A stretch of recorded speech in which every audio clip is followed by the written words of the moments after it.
எப்படிப்பட்ட ஓப்பனிங் பார்க்கணும்னா, ரஜினி சார் 50வது வருடம். ம். 50 வருடங்களா தமிழ் சினிமா டாமினேட் பண்ணிட்டு இருக்கிற ஒரு சூப்பர் ஸ்டார் 50வது வருடத்துல இவ்வளவு பெரிய ஓப்பனிங் கொண்டு வராரு. ம். அதாவது தமிழ் சினிமாவே வேக்கிற மாதிரி ஒரு The highest level record opening. maker and record record breaker. Breaker அவங்களே Yes. போட்டாங்க. ஒரு ரெக்கார்ட் மேக்கர், ரெக்கார்ட் பிரேக்கரா இதுவரை 148 கோடி தான் ஹையஸ்ட் ஓப்பனிங் டே அப்படின்னா 151 கோடி இந்த படம் பண்ணுது ஆர்கானிக்கா. ம். நிறைய அப்ரிசியேஷன் என்னன்னா எல்லாமே அதாவது பாக்ஸ் ஆஃபீஸை ட்ராக் பண்றவங்களாம் அப்ரிஷியேட் பண்ணது என்னன்னா சன் பிக்சர்ஸ் எக்ஸாஜரேட்டே பண்ணல. ம். ஆக்சுவல் என்ன நம்பரோ அந்த நம்பர் அவங்க ரிப்போர்ட் பண்ணியிருக்காங்க. Okay. அதை எல்லாருமே அப்ரிஷியேட் பண்றாங்க. ம். ஜெனரலா ப்ரொடியூசர்ஸ்க்கு இருக்கிற ஒரு ப்ரெஷர்னா இருக்குன்னா கொஞ்சம் 10 கோடி எக்ஸ்ட்ரா போடலாம், 20 கோடி போடலாம் Yes. அப்படின்னு வரும்போது சன் பிக்சர்ஸ் அதெல்லாம் இல்லாம 151 கோடி அது மட்டும் போடு ம். அப்படின்னு அவங்க போட்டிருக்காங்க. அதே மாதிரி தான் செகண்ட் டேவும் போடுவாங்க, தேர்ட் டேவும் போடுவாங்க, ஃபோர்த் டேவும் போடுவாங்க. நான் எதிர்பார்க்குறேன். Yes.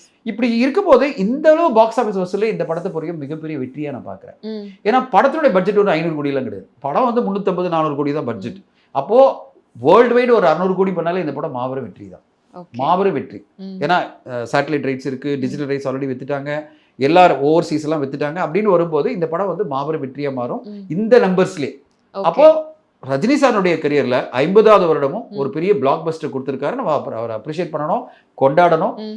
நீங்க என்னைக்குமே தலைவா எங்க தலைவர் தான், நீங்க சூப்பர் ஸ்டார் தான் அப்படின்னு நம்ம கொண்டாடி அவரை வாழ்த்து சொல்லி